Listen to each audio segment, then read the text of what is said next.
السلام علیکم dear students, آج ہم انٹر پارٹ 1 اسلامیات کا دوسرا باب سٹارٹ کریں گے، اسلامی تشخص۔ تو اس کا پہلا کویسچن ہے ارکان اسلام۔ تو ارکان اسلام سے کیا مراد ہے؟ پہلے ہم اس کا لفظی اور اصطلاحی مطلب سمجھ لیتے ہیں۔ ارکان رکن کی جمع ہے جس کا مطلب ہے ستون۔ تو ارکان اسلام سے مراد ہے اسلام کے ستون، یعنی اس کا اصطلاحی مفہوم یہ ہے کہ ارکان اسلام سے مراد دین کے وہ بنیادی اصول ہیں کہ جن پر اسلام کی پوری عمارت قائم ہے۔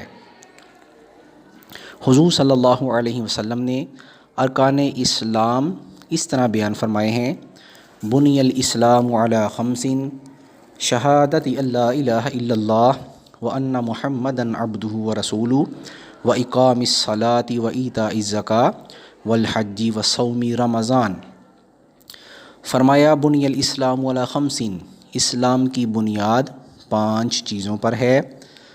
پہلے نمبر پر فرمایا شہادت اللہ الہ الا اللہ وان محمدًا عبدہ ورسولہ، کہ اس بات کی گواہی دینا کہ اللہ تعالیٰ کے سوا کوئی معبود نہیں، وان محمدًا عبدہ ورسولہ، اور محمد صلی اللہ علیہ وسلم اس کے بندے اور رسول ہیں۔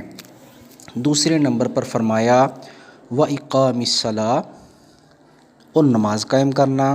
تیسرے نمبر پر فرمایا وایتاء الزکوٰۃ، زکوٰۃ ادا کرنا۔ چوتھے نمبر پر فرمایا والحج، اور 5ویں نمبر پر فرمایا وصوم رمضان، یعنی رمضان کے روزے رکھنا۔ تو ڈیئر اسٹوڈنٹس، یہ اسلام کے 5 بنیادی ارکان ہیں۔ تو جس طرح کوئی بھی عمارت بنانی ہو تو وہ بغیر ستونوں کے عمارت قائم نہیں ہو سکتی، اسی طرح جب تک انسان ارکان اسلام پر پختہ یقین نہیں رکھتا، اس کی اسلام کی عمارت بھی قائم نہیں ہو سکتی۔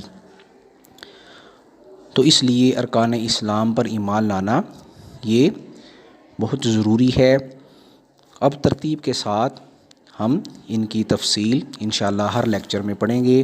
تو ڈیئر اسٹوڈنٹس، مجھے امید ہے کہ آپ کو آج کے لیکچر کی سمجھ آ گئی ہوگی۔ اللہ تعالیٰ آپ کو کامیابی عطا فرمائے، اللہ تعالیٰ آپ کا حامی و ناصر ہو۔ والسلام علیکم ورحمۃ اللہ وبرکاتہ۔